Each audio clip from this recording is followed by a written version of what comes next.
తెలంగాణలో వరుసగా 10 ఏళ్లు అధికారాన్ని శాసించిన కేసీఆర్ ప్రభుత్వం ముచ్చటగా మూడోసారి కూడా హ్యాట్రిక్ కొట్టడం ఖాయమని అనుకున్న వేళ ఇలాంటి పరిస్థితి వస్తుందని బీఆర్ఎస్ కలలో కూడా ఊహించి ఉండదు. పార్టీ స్థాపించిన నాటి నుంచి ఇప్పటి వరకు తొలిసారి ఇలాంటి గడ్డు పరిస్థితి ఎదుర్కొంటోంది గులాబీ పార్టీ. దీనికి తోడు బీఆర్ఎస్ ఎమ్మెల్యేలు, చోటాబడా నేతలు ఒక్కొక్కరు రేవంత్ ఇంటికి, గాంధీ భవన్ కు క్యూ కడుతున్నారు. పార్టీలో ఉంటూనే మీకు తోడుగా ఉంటామని బీఆర్ఎస్ ఎమ్మెల్యేలు రేవంత్ ను కలిసి వస్తున్నారు. చిన్న చితక నేతలు సైతం కారు దిగి కాంగ్రెస్ కండువా కప్పుకుంటున్నారు. ఇదే సందర్భంలో గ్రేటర్ హైదరాబాద్ లో బీఆర్ఎస్ కు మరో బిగ్ షాక్ తగిలింది. కేసీఆర్ మిత్రుడు కె కేశవరావు కూతురు మేయర్ గద్వాల విజయలక్ష్మి కారు దిగి కాంగ్రెస్ పార్టీలోకి చేరారు. సీఎం రేవంత్ రెడ్డి నివాసంలో ఆమెకు కాంగ్రెస్ కండువా కప్పి పార్టీలోకి ఆహ్వానించారు.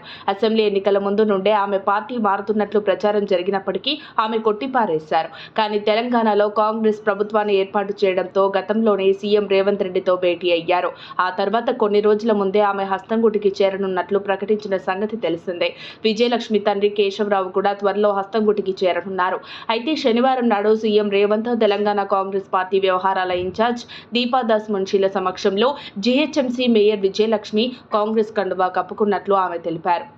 తెలంగాణలో ఇటీవల పలువురు బీఆర్ఎస్ ముఖ్య నాయకులు కాంగ్రెస్ పార్టీలో చేరుతున్నారు. తాజాగా మాజీ ఎమ్మెల్సీ పురాణం సతీష్ తెలంగాణ ఇన్ఛార్జ్ దీపాదాస్ మున్షి ఆధ్వర్యంలో హస్తంగుటికి చేరారు. మొత్తానికి కాంగ్రెస్ గుటికి భారీ చేరికలతో హస్తం పార్టీలో జోష్ నెలకొంటుంటే గులాబీ పార్టీ మాత్రం వాడిపోతోంది. త్వరలోనే మరికొందరు కాంగ్రెస్ లో చేరనున్నట్లు ప్రచారం జరుగుతోంది. వారెవరో అధికారిక ప్రకటన రావాల్సి ఉంది. మరిన్ని అప్డేట్స్ కోసం మా కాయ్ టీవీని సబ్స్క్రైబ్ చేసుకోండి. మా వీడియో కనుక మీకు నచ్చినట్లయితే లైక్ చేయండి, షేర్ చేయండి.